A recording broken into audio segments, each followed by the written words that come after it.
예, 우리 오후에도 서로 인사하겠습니다. 우리에게 좋은 일이 일어나고 있습니다. 예, 우리 부모는 어떻게든 자녀에게 좋은 것을 주고 싶어 하죠. 예, 세상을 떠나기 전에도 자식에게 좋은 것을 주고 싶단 말이에요. 어떤 아버지는 사연을 들어보니까 죽어가면서 마지막에 유언을 하는데 맏아들 가까이 오라 하면서 귀에다가 대고 저기 저 장판 뜯으면 통장 하나 있을 거다 하는 거예요. 딸은 아무도 모르게 차곡차곡 용돈 받아가지고 모으시고 당신 위해서는 안 쓰시고 그래도 떠나시면서 어떻게든 자녀들 덜 힘들게 살 수 있을까? 그래서 좋은 것을 물려주고 싶단 말이에요. 금수저, 흙수저 이런 말들을 세상에 많이 합니다만은 여러분 진짜 금수저는 이 땅에서만 빛나는 게 금수저가 아니죠. 진짜 금수저는 영원한 게 진짜고 하나님 나라에서 반짝반짝거려야 여러분 그게 진짜 금수저 아니겠습니까?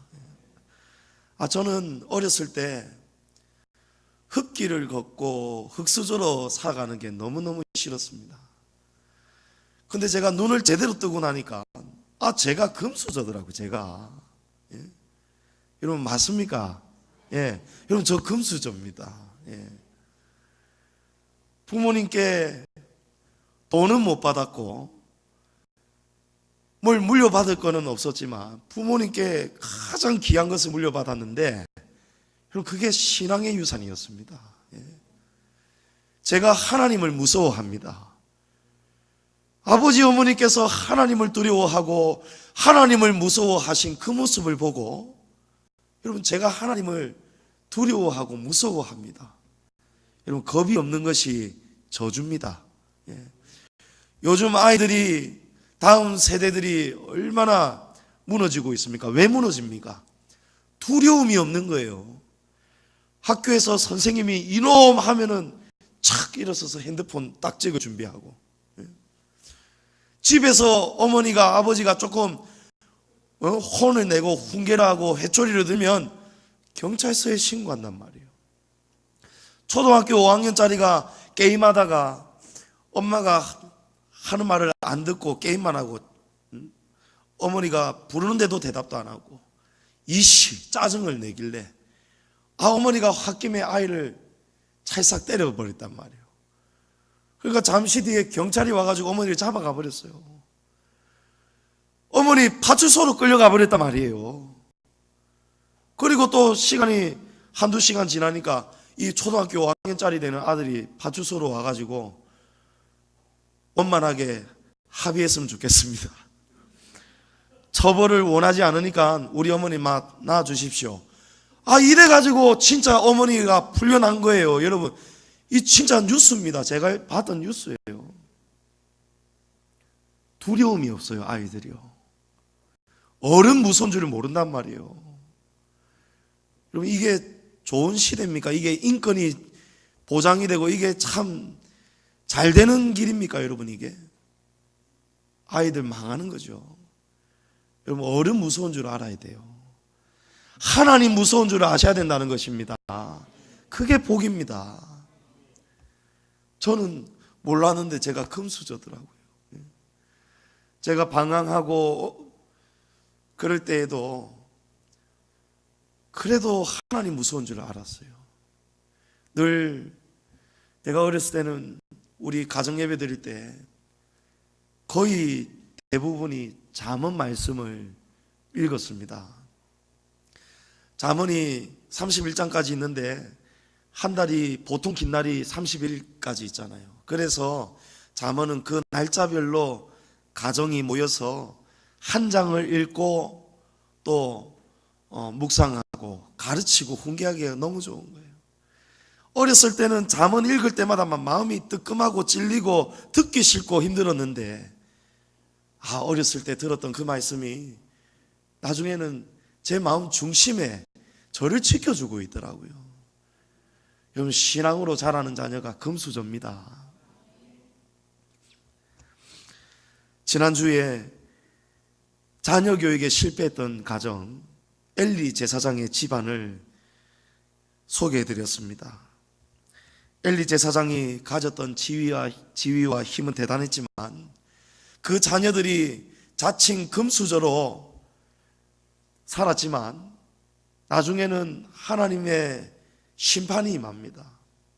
하나님이 엘리 제사장에게 자녀를 똑바로 가르치지 않는다고 몇 번을 경고하셨는데도 엘리 제사장은 자녀를 제대로 훈육하지 못했습니다. 홈니와 비나스가 나중에는 해망문 수종드는 그 여인들까지, 하나님의 거룩한 수종을 드는 여인들을 건드려 버렸단 말이에요. 나중에 하나님이 진노하시죠. 홈니와 비나스가 한날의 전쟁터에서 죽고 이 소식을 전해들은 엘리는 자리에 앉아있다가, 의자에 앉아있다가 충격을 받고 거꾸로져 넘어지면서 목뼈가 부러지면서 그 자리에서 죽는 거예요. 아들도 죽었고 하나님의 언약궤도 빼앗겨버렸다. 엄청난 충격을 듣습니다. 집안의 저주죠.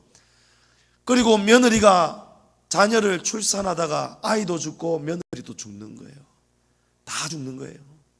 진멸입니다, 여러분. 하나님께서는 나를 미워하는 자의 죄를 3, 4대까지 갚겠다 말씀하셨습니다. 그러나 나를 사랑하고 내 계명을 지키는 자에게는 1000대까지 은혜를 베푸신다 하셨어요. 참된 부모는 자녀에게 신앙의 유산을 물려주어야 합니다. 그것이 진짜 금수저입니다. 신흥교회 목사님께서 이런 말씀을 하셨더라고요.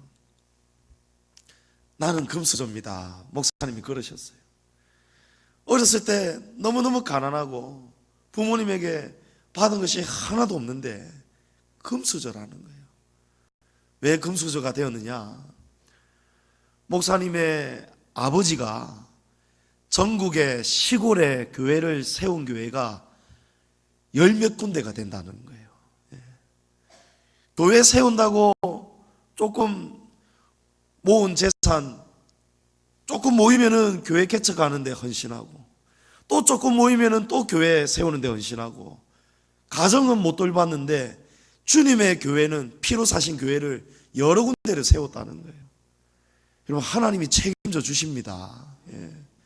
그 자녀들을 하나님이 책임져 주셔가지고요, 삼형제가 있으신데 삼형제 중에 2분이 정말 훌륭하게 목회 잘하고 계시고요, 또 한 아들은 원스타, 투스타 하여튼 장군이에요, 장군.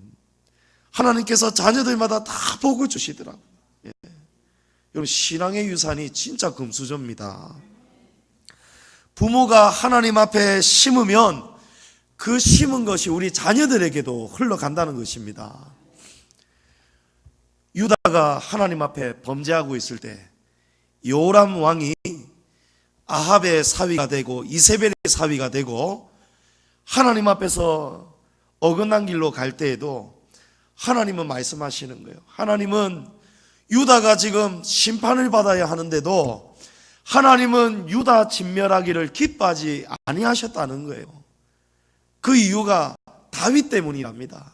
다윗 때문에, 유다 왕족의 조상 다윗 때문에 하나님께서 다윗에게 약속하시기를 내가 항상 너의 자손들에게 등불이 되어주겠다 약속하셨기 때문이라는 거예요. 하나님은 부모의 신앙을 보시고 은혜로 자녀들을 돌보아 주신다는 거예요. 여러분, 우리가 하나님 앞에 복을 심고 주님의 나라와 교회를 위해서 땀을 흘리고 눈물을 흘리고 우리의 모든 것을 하나님 앞에 전심으로 헤아려서 드릴 때 하나님은 저와 여러분도 책임져 주시고 우리의 자녀들과 자손까지도 하나님은 복을 주신다는 것입니다. 저는 지난주에 이어서 어떻게 하면 우리의 자녀들을 하나님 나라에 참된 신앙의 금수저로 키울 수 있을까? 우리의 자녀에게 금수저의 신앙을 물려줄 수 있을까? 오늘 세 가지를 권면드리고자 합니다. 이 세 가지만 여러분이 잘하시면 여러분의 자녀들이 정말 하나님의 금수저 중에 금수저가 될 것입니다.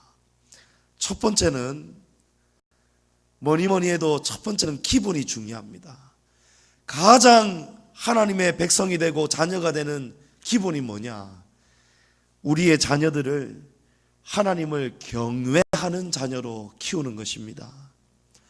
하나님을 두려워하고 하나님을 무서워하고 하나님을 전심으로 고개 숙여 섬기는 자녀로 양육하는 것입니다. 잠언 1장 7절에 보면 여호와를 경외하는 것이 모든 지식의 근본이다라고 합니다. 그러나 미련한 자는 지혜와 훈계를 멸시한다는 거예요. 여러분, 하나님의 지혜와 훈계를 멸시하면 안 됩니다. 우리의 자녀들이 하나님의 이 말씀을, 하나님의 계명을 멸시하지 않도록 마땅히 행할 것을 가르치기를 바랍니다. 우리가 기본을 모르는 거예요. 기본을 모르면서 우리 자녀들을 이 땅에서 성공하도록 지금 키우고 있단 말이에요. 여러분, 기본이 뭡니까?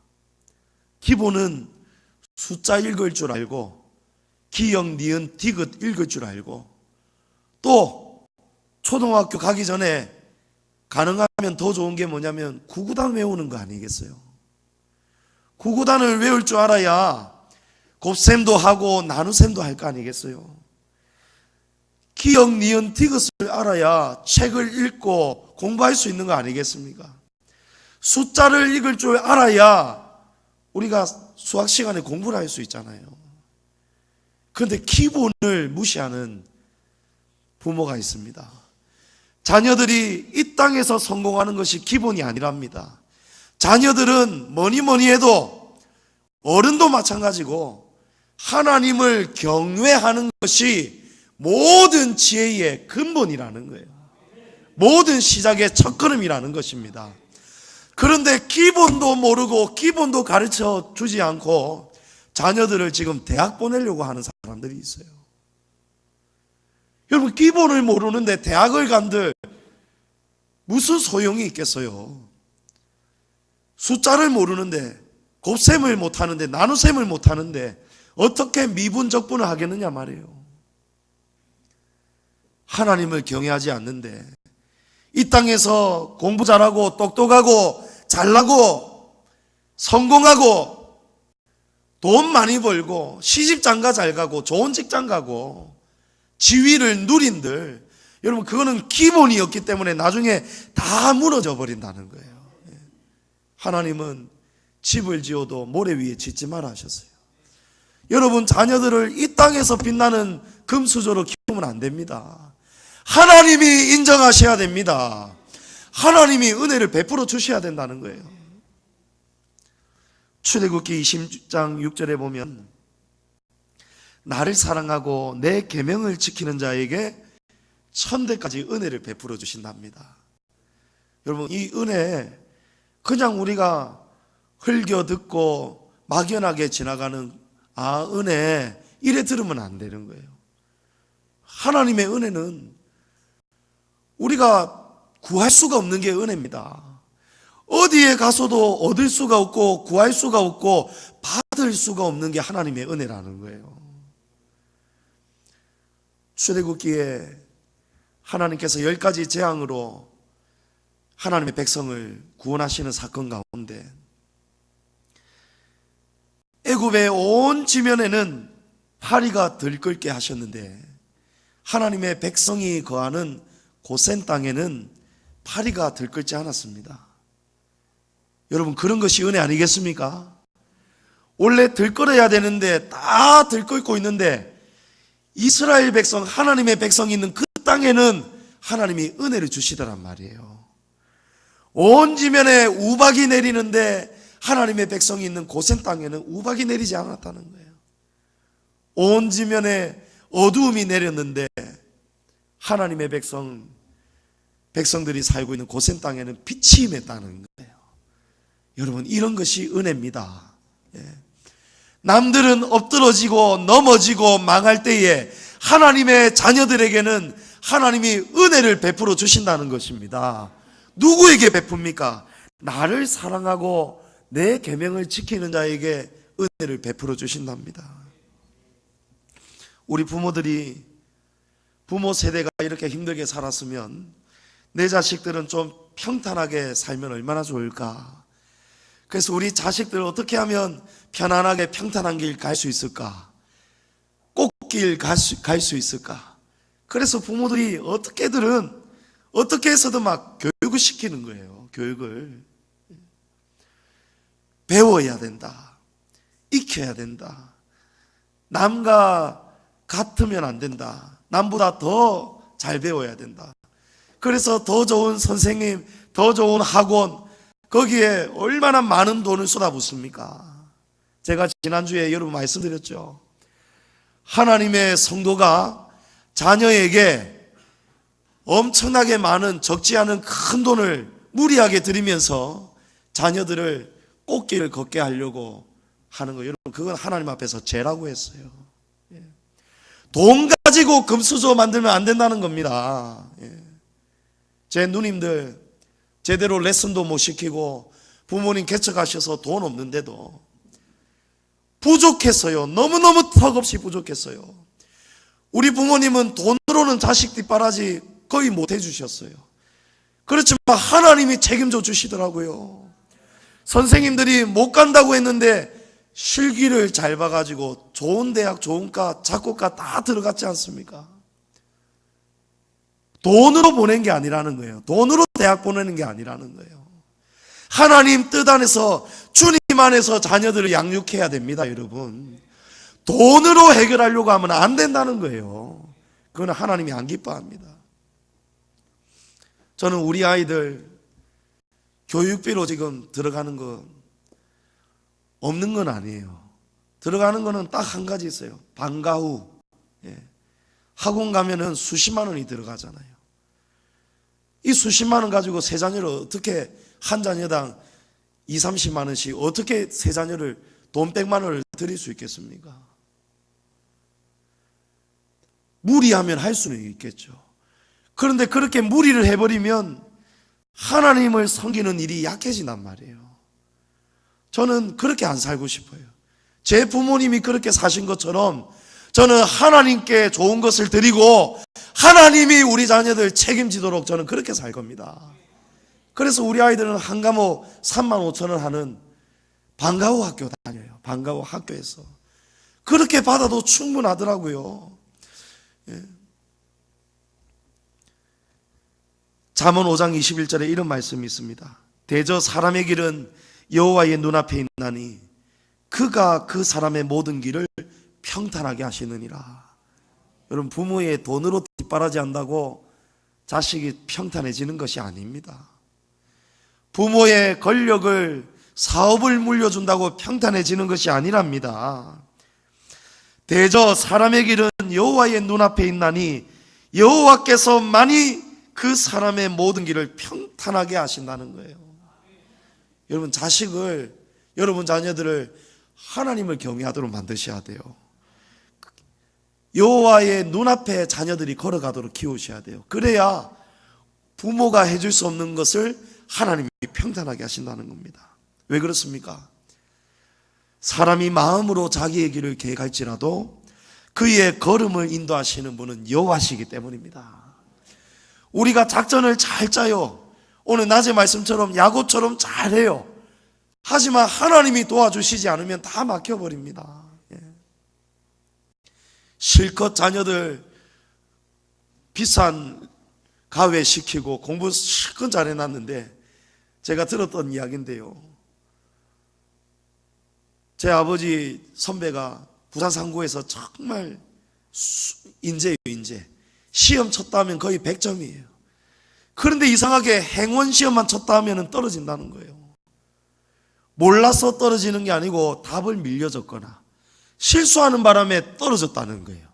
여러분, 하나님이 도와주시지 않으면요, 아무리 우리 자녀들이 실력이 날고 길고 공부 잘하고 1등을 해도요, 하나님께서 그 길을 보내주시지 않으면, 열어주시지 않으면 막힌다는 것입니다. 그래서 여러분, 사람의 무엇으로, 사람의 계획으로 자녀들을 키우면 안 됩니다. 하나님께 맡겨야 됩니다. 내 마음으로 죄인의 형통을 불허하지 말고 항상 여호와를 경외하라. 정령이 내 장래가 있겠고 내 소망이 끊어지지 아니하리라. 아멘. 여러분, 하나님을 경외해야 장수하고 끊어지지 않는답니다. 이 땅에 소망이 끊어지지 않는답니다. 여러분, 뭐가 문제입니까? 뭐가 기본입니까? 여러분, 자녀에게 무엇을 지금 가르쳐야 되겠습니까? 하나님을 경외하는 것을 가르쳐야 되는 거예요. 우리가 부모가 되어서 다른 것은 못해줘도, 다른 것은 못 물려줘도 여러분, 하나님을 두렵고 떨림으로 섬기는 이 믿음만큼은 여러분 꼭 물려주셔야 돼요. 이거 못하면 나중에 부모가 하나님 앞에 책만 받습니다. 이거는 마지막 결론에서 다시 말씀드리겠습니다. 부모가 하나님을 두려워해야 되는 거예요. 우리 부모가 하나님 앞에서 벌벌 떨어야 되는 거예요. 부모가 주일에 편안하게 볼일 보러 가고, 부모가 이번 주일에 약속 있네, 결혼식 있네, 자녀들 앞에서 버젓이 이번 주일 아빠 엄마 어디 결혼식 가야 된다, 자녀들이 그걸 지금 보고 배운다는 거예요. 아까 우리 노덕교 집사님, 자녀들이 매체를 통해서 배우지 말아야 될 것을 너무 빨리 빨아들이고 배울까 봐 그게 두렵다고 했죠. 반면에 교회 학교에서 전도사님에게, 선생님에게 배우는 그런 또 순기능이 있어서 감사하다는 거예요. 그걸 아이들이 본다는 거예요. 은연중에 보고 듣고 하나님이 이거를 기뻐하지 않으시지, 이걸 하나님이 기뻐하실까 하고 아이들이 그렇게 자라간다는 거예요. 여러분, 우리 자녀들은 부모의 거울입니다.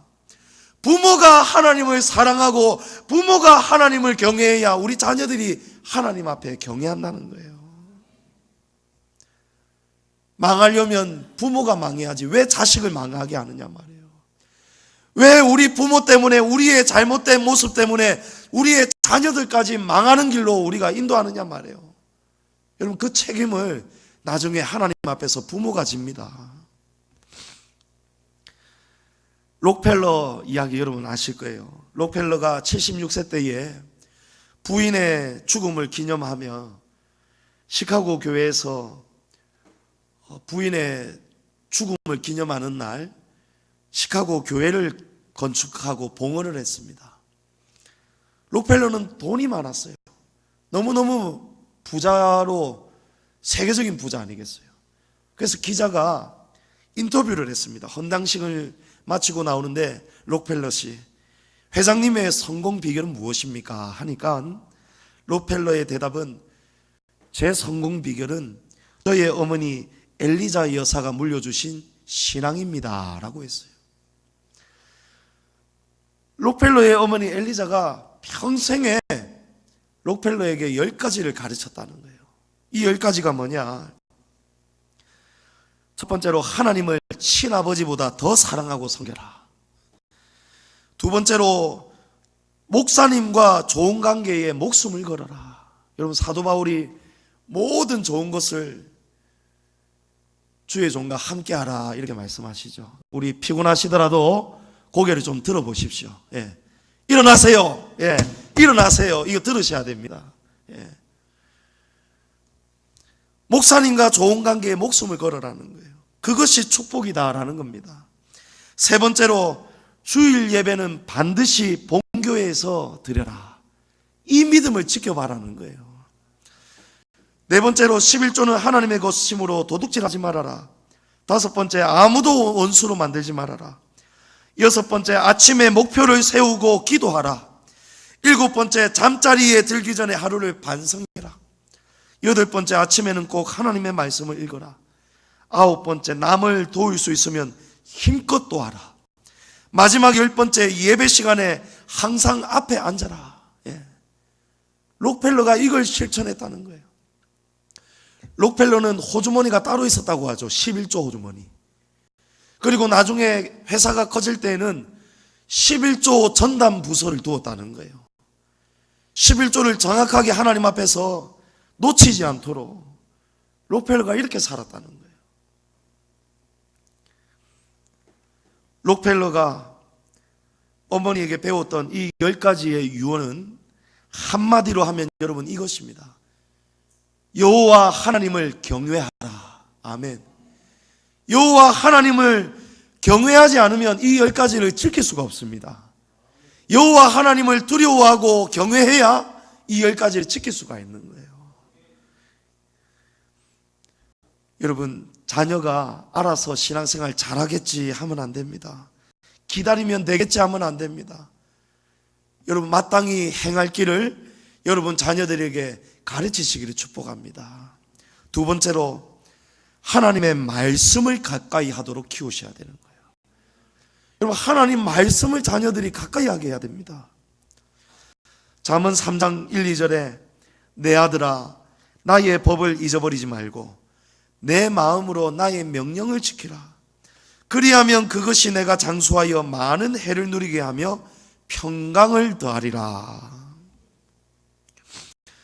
잠언 13장 13절에 말씀을 멸시하는 자는 자기에게 패망을 이루고 계명을 두려워하는 자는 상을 받느니라. 여러분, 말씀을 멸시하면요 패망한답니다. 우리의 자녀들이 하나님 말씀을 모르면요 망하는 거예요. 하나님 말씀을 두려워하면 상을 얻는답니다. 마땅히 행할 길을 아이에게 가르치라. 그리하면 늙어도 그것을 떠나지 아니하리라.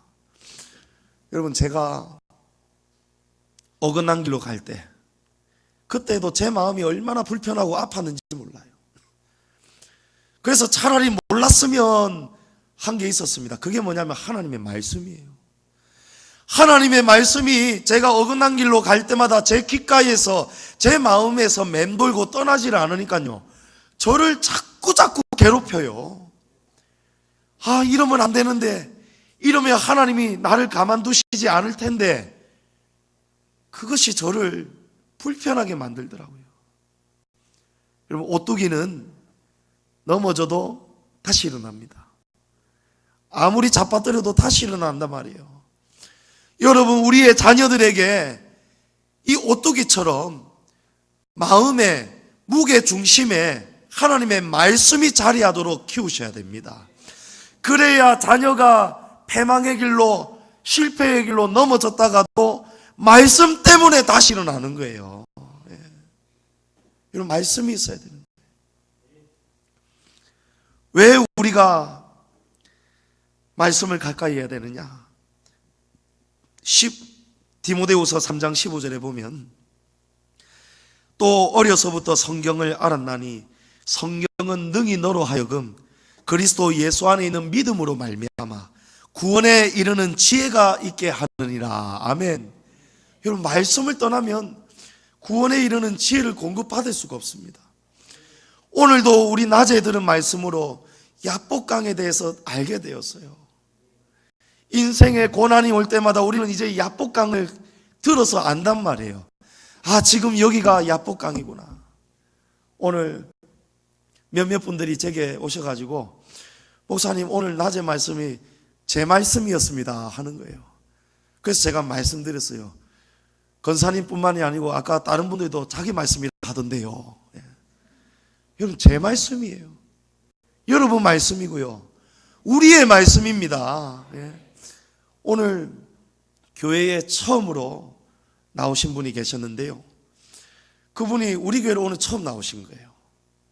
그래서 제게 의미심장한 말씀을 남기고 가셨어요. 목사님, 오늘 훌륭한 강의 잘 들었습니다 하는 거예요. 자기가 유튜브에서 여러 목사님들, 큰 교회 목사님들 들어봤지만 오늘 목사님 강의가 참 인상 깊었습니다. 그래서 계속 올 겁니다 라는 거예요. 여러분, 몰라도요, 설교로 듣든 강의로 듣든 이 듣는 말씀이 하나님의 말씀이기 때문에 귀한 것입니다. 하나님의 말씀이 우리 안에서 떠나지 말아야 되는 거예요. 우리 자녀들이 성경을 알아야 구원에 이르는 지혜를 소유하게 됩니다. 오늘 젊은 세대들이 성경을 몰라요. 말씀을 모르니까요, 말씀으로 반응하지 못해요. 성령의 검을 몰라요. 하나님의 전신갑주를 모릅니다. 이기는 법을 모릅니다. 고난이 왜 오는지를 몰라요. 그래서 실패할 때마다 넘어지고 우울해지고 초조해지고 그러다가 인생길을 망쳐버리잖아요. 여러분, 모르는 길, 인생길이 오늘 하나님 말씀 속에 다 있습니다. 그렇죠? 여러분, 말씀을 가르쳐야 돼요. 모든 성경은 하나님의 감동으로 된 것으로 교훈과 책망과 바르게 함과 의로 교육하기에 유익하니, 최고의 교과서, 최고의 기본이 하나님 말씀이라는 거예요. 근데 우리가 영어 가르치는데 한 과목에 20-30만 원 하고 종합반에 그렇게 큰 학원도 아니에요. 종합반에 아이들 가르치는데 중학생이 47만 원이라는 거예요, 한 달에. 우리 친구가 세 자녀를 키우는데요, 아이들 교육비만 150만 원이 넘습니다. 예. 그렇게 대부분이 그렇게 산다는 거예요. 그 길을 위해서는 수백만 원을 드리는데 제가 살면서 한 번도 이 얘기는 못 들어봤어요. 성경 가외시킨다는 말을 한 번도 못 들어봤어요. 여러분, 자녀들, 아이들, 여러분 교회 학교에서 부지런히 가르치고 배울 수 있도록 아이들을 교회 학교로 보내주셔야 돼요. 성경 말씀 배우도록 여러분이 보내주셔야 돼요. 예. 그리고 진짜 훌륭한 부모는요, 목사님에게, 전도사님에게 우리 아이 좀 성경 좀 가르쳐 주세요 해야 됩니다. 모르면 그렇게 요청하셔야 되는 거예요. 여러분이 자녀들 성경으로 가르칠 수 있는 가장 좋은 방법은요, 가정 예배 드리시면서 제가 어렸을 때 그랬던 것처럼 잠언 말씀을 날마다 읽는 것입니다. 잠언은 다른 설교가 필요가 없어요. 읽기만 해도 잠언이 우리에게 귀한 의로 교육하기에 유익한 진리가 됩니다. 왜냐? 이는 하나님의 사람으로 온전하게 만들어준답니다. 그리고 모든 선한 일을 행할 능력을 갖추게 한다는 거예요. 성경을 읽지 않으면요, 선을 행할 능력이 없습니다. 우리 자녀들이 어긋난 길로 가버린다는 거예요. 우리 아이들이 하나님의 말씀을 듣고 주님 안에서 하나하나 말씀으로 지도를 받으면요, 아이들이 마음이 넓어지고요, 선해집니다. 실수할 때도 있지만 마음이 착한 행실로 바뀌어져 간다는 거예요. 저는 제가 몰랐는데, 제가 오늘 세 분 등록교인 소개하면서 세상에 처음 오시는 분을 집사님이라고 제가 잘못 이야기를 했는가 봐요. 맞습니까? 예? 그러니까 여러분, 모르고 앉아 계시는 게 은혜네요. 그랬다고 그거를 저희 집사람이 다른 분하고 이야기를 그렇게 나누었대요. 근데 그때 옆에 우리 막내가 서 있었다는 거예요. 우리 막내가 뭐라고 하냐면, 엄마, 아빠는 오늘 낮에 설교 들어봤잖아요. 그렇게 길고 어려운 하나님 말씀을 다 외워서 해야 되니까 외울 게 얼마나 많았겠어요. 그러니까 아빠 머릿속이 얼마나 힘들겠어요. 그래서 실수할 수도 있지 않겠어요?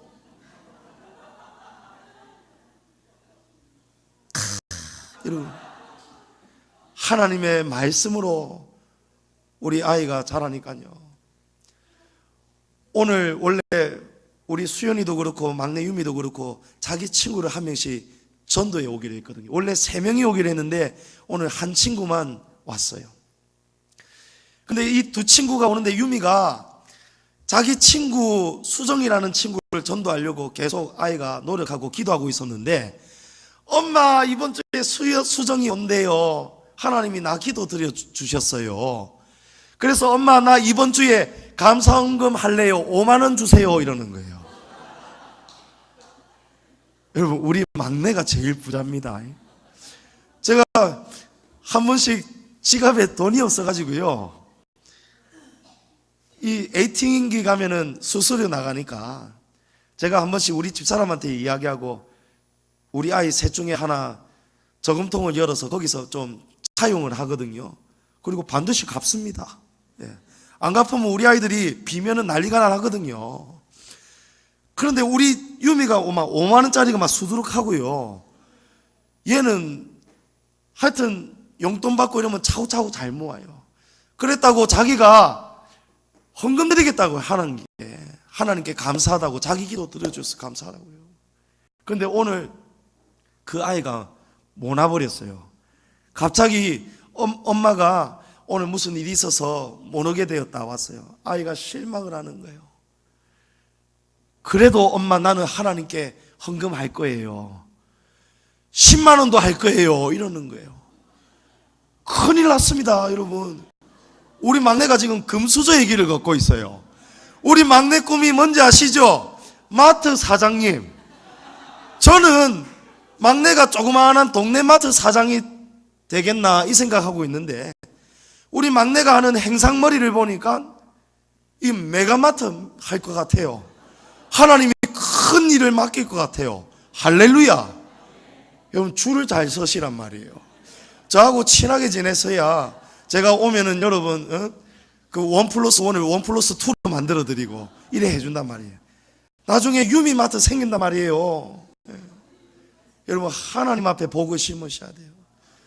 여러분 자녀들이 하나님을 사랑하고 어떻게 하면 하나님 앞에 더 드릴 수 있을까? 어떻게 하면 좋은 일 생길 때마다 하나님께 영광 돌릴 수 있을까? 여러분 그런 자녀로 키우시면 그 자녀가 금수저가 되는 거예요. 마지막으로 제일 중요한 겁니다, 여러분. 이 세 가지가 다 중요한데 여러분 더 잘 들으시라고 마지막까지 힘내시라고 제가 강조하는 거예요. 마지막으로 여러분 자녀들을 채찍으로 훈계하셔야 됩니다. 여러분 채찍으로 훈계하셔야 돼요. 제가 지금부터 잠언 말씀을 다 읽어드릴 거예요. 잠언 13장 24절에 매를 아끼는 자는 그의 자식을 미워함이라. 자식을 사랑하는 자는 근실히 징계하느니라. 근실하다라는 뜻은 부지런하고 진실하다 이런 뜻이에요. 잠언 20장 30절에 상하게 때리는 것이 악을 없이 하나니 매는 사람 속에 깊이 들어가느니라. 잠언 22장 15절에 아이의 마음에는 미련한 것이 얽혔으나 징계하는 채찍이 이를 멀리 쫓아내리라. 하나님의 말씀입니다, 여러분. 아멘으로 받으셔야 돼요. 잠언 23장 13절 14절에 아이를 훈계하지 아니하려고 하지 말라. 채찍으로 그를 때릴지라도 그가 죽지 아니하리라. 내가 그를 채찍으로 때리면 그의 영혼을 지옥에서 구원하리라.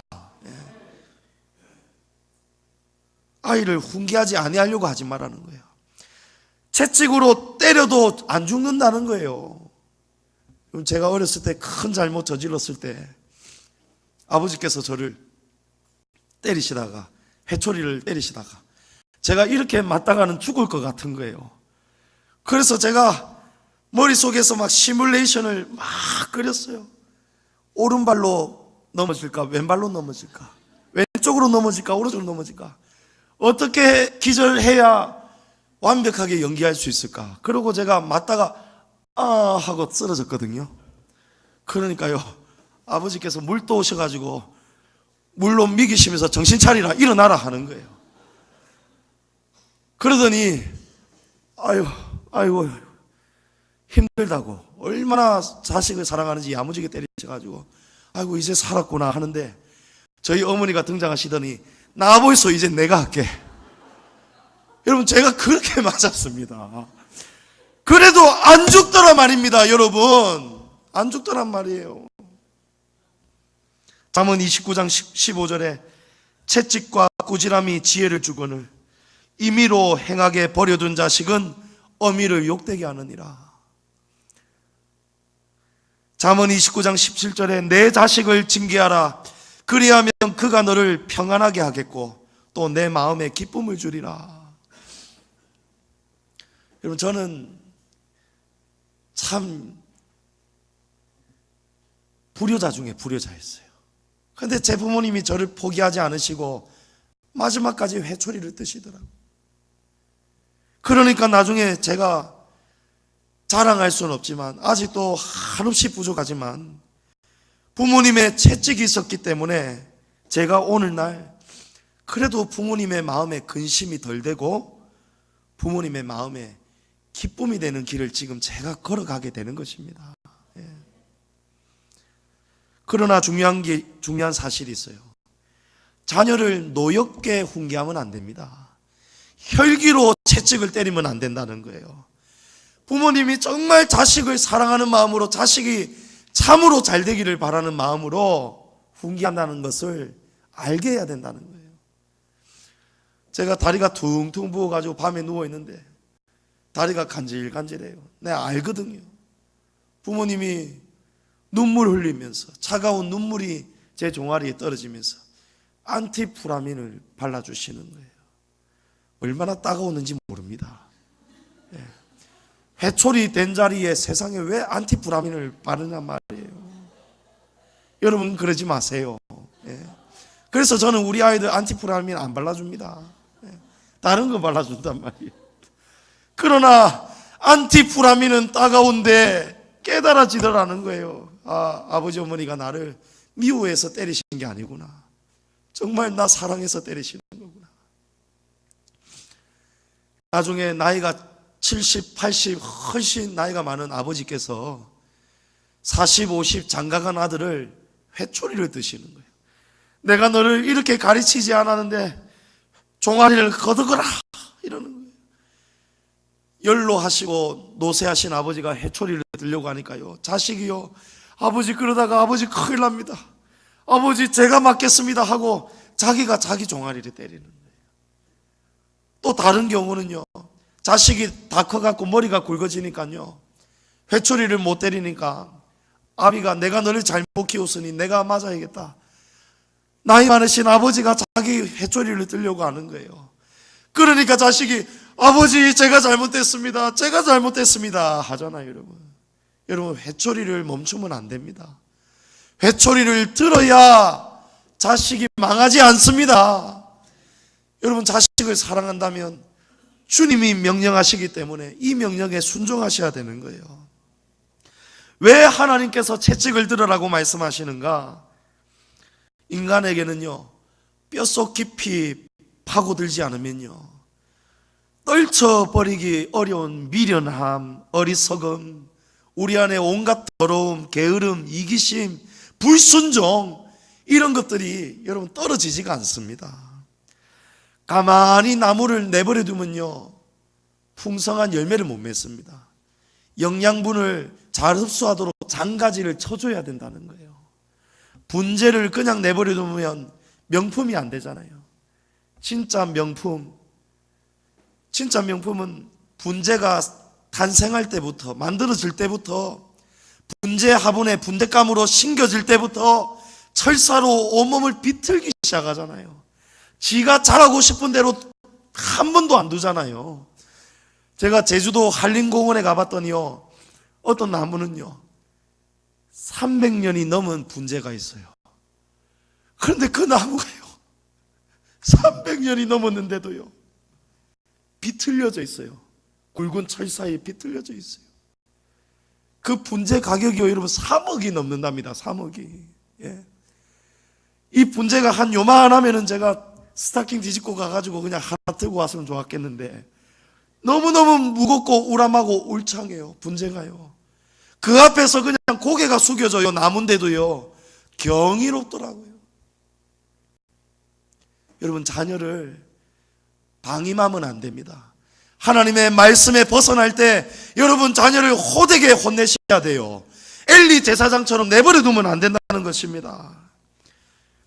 여러분 세 가지를 이제 다 말씀드렸습니다.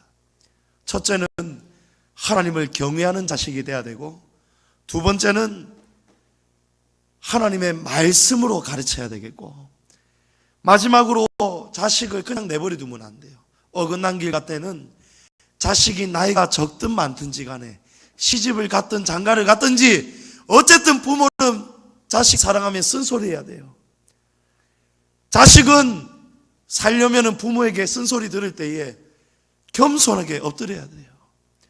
부모가 나이가 들어도 부모는 하나님이 세워주신 부모예요. 자식이 이 땅에서 잘 되고 장수하려면 부모에게 순종하고 공경해라 말씀하셨어요. 그러나 자식이 부모를 업신여기면 자기가 스스로 하나님 앞에서 심판을 받을 것이고, 이제 마지막 중요한 진리를 말씀드립니다. 에스겔서 3장에 보면 이런 말씀이 있습니다. 인자야, 내가 너를 이스라엘 족속의 파수꾼으로 세웠노니, 이 파수꾼은 우리 부모도 됩니다. 부모도. 너는 내 입의 말을 듣고, 부모는 하나님의 말씀을 듣고 나를 대신하여 그들을 깨우치라 말씀합니다. 하나님께서요, 가령 내가 악인에게 말하기를 너는 꼭 죽으리라 할 때에, 그러니까 하나님의 말씀으로 너 이렇게 살면 복을 못 받는다, 너 이렇게 살면 안 된다, 너 이렇게 살면 죽는다, 이 말을 할 때에 악인이 깨우치지 아니하거나 악인이 악한 길로 더 떠나가지고 생명의 길로 돌아오도록 해야 되는데, 우리가 이 말을 하지 않으므로 이 악인이 악한 길로 더 치우치고 생명의 길로 구원하게 하지 아니하면, 그 말을 우리가 전하지 아니하면, 그 악인은 우리가 전하지 않으므로 못 들었기 때문에, 훈계와 채찍을 받지 않았기 때문에 그의 제약 중에서 당연히 죽겠죠. 죽으려니와 내가 그의 핏값을 너의 손에서 찾을 것이다. 하나님이 그렇게 말씀하시는 거예요. 그러나 반대로 내가 악인을 깨우치되 그가 그의 악한 마음과 악한 행위에서 돌이키지 아니하면, 우리가 마땅히 행할 길을 가르쳤는데도 그 악인이, 그 자식이 돌이키지 아니하면 그는 그의 제약 중에서 죽을 것이지만 너는 너의 생명을 보존할 것이다. 하나님이 이렇게 말씀하시는 거예요. 하나님이 너희가 할 도리를 다 했기 때문에 그 죄를 묻지 않겠다는 거예요. 여러분, 이것이 우리 부모가 가진 책임입니다. 잠언에 보면 자식은 여호와의 주신 기업이다 라고 합니다. 여러분, 자식은 하나님이 우리에게 너희 마음대로 해라 주신 게 아니고 하나님의 것을 맡기셨다는 거예요. 하나님이 주신 기업이라는 거예요. 여러분, 자녀를 망하게 해버리면 그 책임을 여러분이 지셔야 되는 거예요. 그러나 하나님의 말씀으로 자녀에게 이 세 가지를 다 가르치면 여러분은 생명을 보존하게 되는 것입니다. 사랑하는 성도 여러분, 누가복음 12장에 사람의 생명이 그 소유에 넉넉한 데 있지 않다라고 예수님이 말씀합니다. 우리 자녀들에게 소유로 행복한 것이 아니고 하나님의 자녀가 되고 하나님을 경외하고 하나님이 사랑하시는 금수저로 살아가는 것이 진짜 복이라는 것을 물려주시기를 축복합니다. 하나님을 경외하는 자녀로, 하나님의 말씀을 가까이 하는 자녀로, 사랑의 채찍으로 훈계하여 하나님의 복을 받는 자녀로 여러분이 자녀에 대한 책임을 잘 감당하시는 주의 부모 되시기를 주님의 이름으로 축복합니다.